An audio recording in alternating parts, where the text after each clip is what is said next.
Dans un futur proche, la surpopulation a épuisé les ressources mondiales. L'ONU décide alors que les pays doivent réduire leur population de 5% chaque année. Aux États-Unis, tous les élèves passent un test standardisé une fois par an, et ceux qui obtiennent les plus mauvais résultats sont exécutés. Le test s'appelle le 10 à 241, mais les gens l'ont surnommé le dégraissage. Au Texas, les élèves étudient pour l'examen, qui commencera dans 18 heures. Lena, lycéenne, fait du mentorat auprès de Simon tandis que ses jeunes frères et sœurs jouent derrière eux. Simon est frustré car il ne comprend pas grand-chose. Il paie Lena une bonne somme d'argent, ce qui lui procure des lentilles de contact spéciales qui lui donnent toutes les réponses. Lena lui rappelle de les détruire après le test. À ce moment-là, elle reçoit un appel de l'hôpital l'informant que sa mère tente de sortir contre avis médical. Lena demande au médecin de gagner du temps et se précipite à l'hôpital avec ses frères et sœurs, où sa mère a déjà signé tous les papiers de sortie. Le médecin prend Lena à part et refuse son argent, révélant que sa mère est dans un état plus grave et qu'aucun traitement ne l'aidera désormais.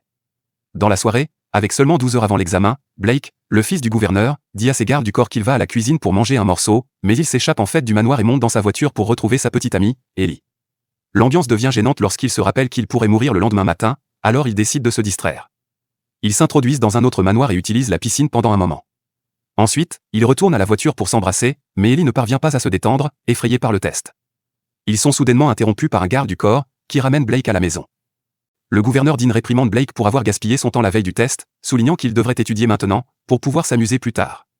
Il pense qu'Ellie est une distraction que Blake ne peut pas se permettre avant d'obtenir son diplôme l'année prochaine, mais Blake n'a pas l'air convaincu. Dean lui fait un câlin quand même. 3 heures avant le test, des gardes en noir encerclent l'école avec des clôtures, des barbelés et des caméras. Ils patrouillent également le périmètre pour s'assurer que personne ne s'échappe. Simon arrive tôt et un autre élève le bouscule accidentellement, le faisant tomber ses lentilles de contact. Il essaie de les retrouver, mais un garde lui dit d'avancer. À l'arrivée des élèves, ils font des adieux tristes à leurs parents, puis les gardes vérifient leur sac et scannent leur corps pour prévenir toute tricherie. Blake s'approche de Lena et lui demande d'acheter les lentilles spéciales, mais Lena lui dit qu'elle a déjà vendu les dernières. À ce moment, un garde trouve un élève avec des réponses invisibles peintes sur son bras, et le garçon s'enfuit immédiatement. C'est la première fois que quelqu'un dépasse les gardes. L'ami de Lena, Kellen, pirate alors le compte de son père pour accéder aux images de sécurité de la rue, regardant comment les gardes encerclent le garçon et l'attrapent avec un filet. Ensuite, Kellen en fait une copie et l'envoie à un journaliste. Une fois que tout le monde est à l'intérieur, les gardes bouclent l'école. Les élèves se rendent ensuite dans leurs salles de classe respectives. Madame Birch essaie d'être aussi réconfortante et encourageante que possible, leur disant qu'il y a toujours une chance. Monsieur Glass leur rappelle les règles, ils ont 2 heures pour finir le test, leurs yeux ne doivent jamais quitter leur tablette, et toutes les notes sont définitives.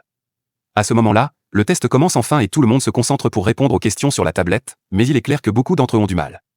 Lorsque le test est enfin terminé, les élèves doivent déposer leur tablette et les gardes examinent immédiatement les résultats sur leur ordinateur. La conclusion arrive en quelques minutes et les professeurs ont le cœur brisé de lire la liste des plus mauvais résultats. À chaque nom mentionné, les gardes emmènent l'élève, le traînant lorsqu'il essaie de résister, ou même le battant lorsqu'il tente de s'échapper. Blake, Kellen et Lena ont réussi, mais Ellie n'a pas réussi et elle est emmenée. Les élèves sont autorisés à faire une pause. Lena voit que Simon est également emmené. Blake, désespéré, appelle son père pour lui demander de sauver Ellie, mais Dean refuse de faire du favoritisme car la loi est la même pour tout le monde. Furieux, Blake bouscule un groupe de personnes pour atteindre le garde, le poussant avant d'attraper un extincteur et de le frapper avec. Puis il saute sur le second garde et se bat avec lui tout en disant à Ellie de s'échapper. Elle s'enfuit immédiatement, mais les autres élèves bloquent le couloir et les gardes la rattrapent, l'emmenant vers sa mort tandis que Blake, hurlant, est traîné. Une année passe et le prochain test aura lieu dans 24 heures.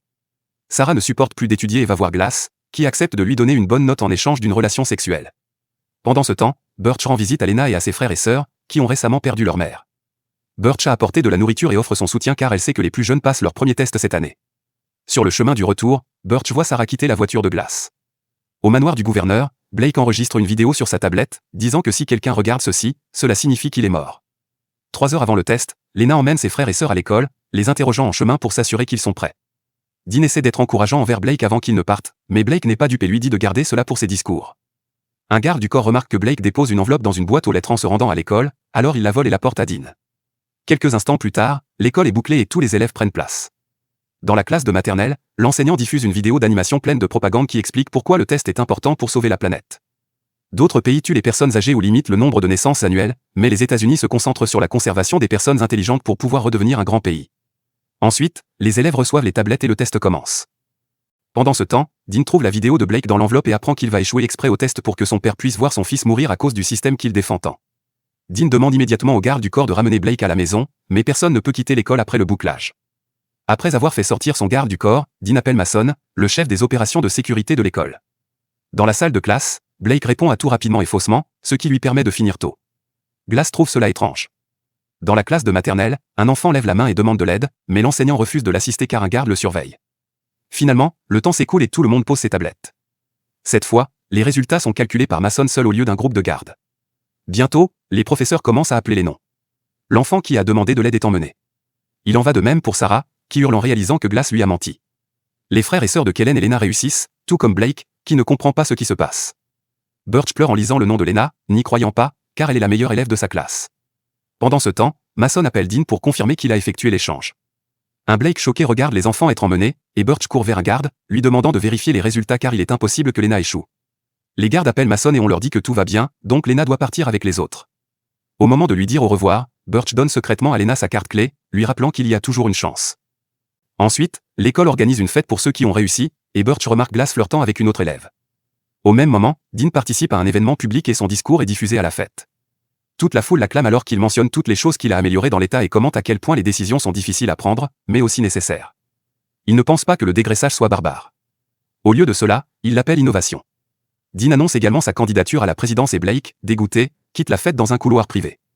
On dit aux enfants recalés d'enlever leurs vêtements pour la décontamination et sont frappés s'ils n'obéissent pas, Lena met la carte clé dans sa bouche pour la cacher. Ensuite, on leur donne des vêtements de prison et ils sont emmenés dans une autre pièce où ils sont menottés aux chaises. Non loin de là, Blake atteint le couloir et prétend se sentir très malade. Lorsqu'un garde vient le voir, Blake saute sur l'homme et l'assomme avec sa propre arme. Au même moment, Kellen se connecte à nouveau au compte de son père et regarde les élèves recalés sur la caméra de sécurité, mais c'est trop douloureux et il détourne le regard. Après avoir caché le corps inconscient, Blake attend que Mason quitte la salle de contrôle et s'y faufile. Il essaie d'utiliser l'ordinateur, mais celui-ci demande un mot de passe. Alors que les gardes se préparent à injecter les élèves, Blake coupe le courant dans tout le bâtiment en manipulant le boîtier électrique, tandis que Mason trouve le garde inconscient. Les menottes électroniques commencent à dysfonctionner et les élèves tentent de s'échapper, laissant le chaos s'installer dans la pièce. Pendant que les gardes et les élèves se battent, Lena en profite pour s'échapper en utilisant la carte clé de Birch sur la porte. Bientôt, Mason retourne à la salle de contrôle, mais Blake se cache déjà dans les conduits d'aération.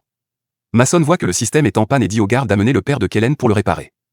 À la fête, les gardes informent tout le monde qu'il s'agit juste d'une panne de courant normale et emmènent le père de Kellen à la salle de contrôle. Pendant que l'homme travaille, Mason va vérifier les élèves, qui ont été menottés à nouveau. Mason rappelle aux gardes de faire un dénombrement, et il remarque que quelqu'un manque. Dans le couloir, Lena manque de heurter un garde, mais elle se cache juste à temps parmi les casiers. Puis elle essaie d'ouvrir une autre porte avec la carte clé, mais elle est bloquée. À ce moment-là, le garde la trouve. Lena utilise alors l'obscurité pour prétendre qu'elle est Birch. Dès que le garde se retourne, Lena lui saute dessus et essaie de se battre, mais le garde la maîtrise et commence à lui donner des coups de pied. Soudain, Blake apparaît et prend le relais, utilisant l'effet de surprise pour assommer le garde.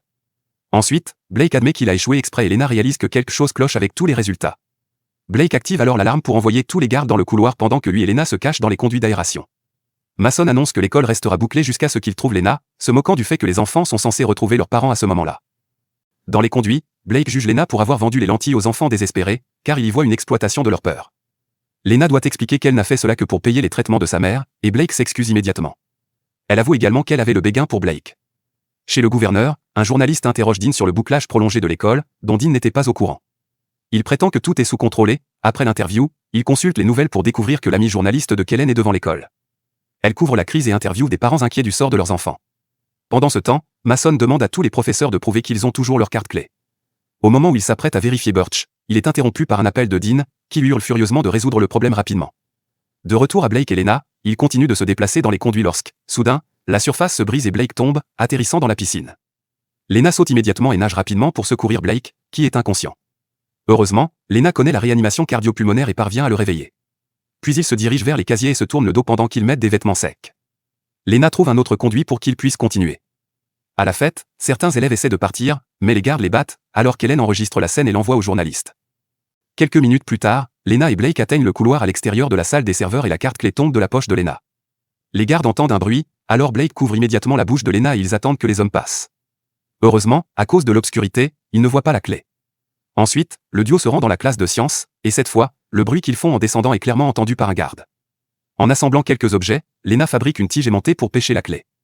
À ce moment, le garde arrive et commence à frapper à la porte verrouillée. Blake renvoie Lena dans les conduits pendant qu'il reste pour faire diversion.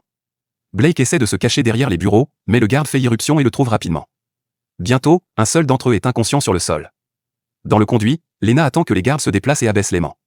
Elle parvient à attraper la clé et la remonte, seulement pour qu'un garde la saisisse soudainement.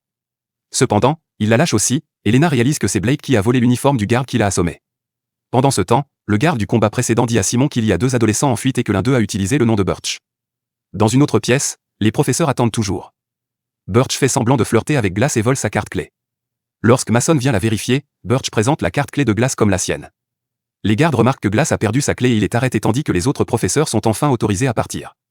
Mason commence à battre Glass tout en lui demandant où trouver les adolescents en fuite. De retour à Lena, elle prend les conduits vers la salle des serveurs et essaie d'utiliser l'ordinateur, mais le programme de test demande le mot de passe de Mason. Elle envoie un message à Kellen pour lui demander de l'aide. À ce moment-là, le père de Kellen termine ses réparations et le courant revient. Kellen reçoit le Wi-Fi et le message de Lena, alors il répond avec une vidéo de Mason utilisant son mot de passe plus tôt. Lena le copie et accède au système de test, vérifiant d'abord ses frères et sœurs pour confirmer qu'ils ont réussi. Puis elle vérifie ses propres résultats et voit qu'elle a obtenu 98%, mais a quand même échoué, tandis que Blake a réussi avec 15%. La même chose s'est produite avec Ellie, qui a échoué avec un score de 88%. Il semble que Dean ait manipulé les résultats des tests depuis un certain temps. En parlant de Dean, il apparaît lors d'une conférence de presse et affirme que Lena a tué 2 gardes après avoir échoué au test, mais que les gardes travaillent d'arrache-pied pour assurer la sécurité de tous. Au même moment, Kellen envoie à son ami journaliste la vidéo du garde frappant les élèves qui ont essayé de partir, qui est immédiatement diffusée à la télévision nationale. Lena devine que c'est l'œuvre de Kellen et lui envoie des captures d'écran des résultats de tests manipulés. Malheureusement, Mason la voit enfin sur les caméras de sécurité et donne l'alarme, alors elle se met à courir. Mason et ses gardes l'encerclent rapidement, et elle essaie de dire qu'elle a la preuve qu'elle a réussi, mais elle est arrêtée quand même. Pendant ce temps, Blake trouve la pièce avec les élèves et prétend avoir des ordres de les déplacer. Les autres gardes trouvent cela étrange puisqu'ils n'en ont pas été informés, alors Blake n'a d'autre choix que de déclencher un combat. Il parvient à peine à donner quelques coups de poing avant que les gardes l'encerclent et le maîtrisent aussi. À la fête, Kellen reçoit les captures d'écran et les envoie au journaliste, qui apparaît immédiatement en direct à la télévision pour annoncer sa découverte. Elle commente à quel point il est suspect qu'un fils de politicien en ait tiré un avantage, et au manoir, l'équipe de Dean panique. Il pense qu'il devrait interrompre la mission et laisser partir Lena, mais Dean dit qu'il lui reste un dernier coup à jouer. Bientôt, Lena est menottée avec le reste des enfants recalés et les gardes préparent les injections. Mason appelle Dean pour demander l'autorisation de procéder, mais Dean l'arrête, disant que la liste doit être révisée. Les élèves qui ont réellement réussi les examens sont libérés, et Lena court embrasser Blake, qui est ligoté. Certains gardes l'éloignent tandis que d'autres se rendent à la fête pour amener les élèves qui ont réellement échoué à l'examen. Cela inclut Blake, qui est également menotté avec les autres. Un par un, les élèves reçoivent une injection mystérieuse et ils s'évanouissent. Maintenant, l'école est enfin ouverte et les parents retrouvent leurs enfants. Lena court retrouver ses frères et sœurs, qui ont été surveillés par le professeur. Les parents qui ne retrouvent pas leurs enfants font une crise sur place. Bientôt, Dean apparaît à nouveau à la télévision et prétend que Mason était derrière tout. Il joue la comédie triste de son amour pour son fils décédé, tout en précisant que même lui n'est pas au-dessus de la loi. Quelque temps plus tard, un camion arrive dans une usine technologique illégale. À la surprise de Blake, il se réveille bien vivant car l'injection n'était qu'un sédatif. Les autres élèves sont également vivants et, en regardant autour d'eux, ils découvrent des élèves recalés des années précédentes travaillant à l'usine. Blake est encore plus choqué lorsqu'il voit Ellie bien vivante. Assurez-vous de vous abonner et d'activer les notifications pour pouvoir regarder plus de vidéos comme celle-ci. Merci d'avoir regardé.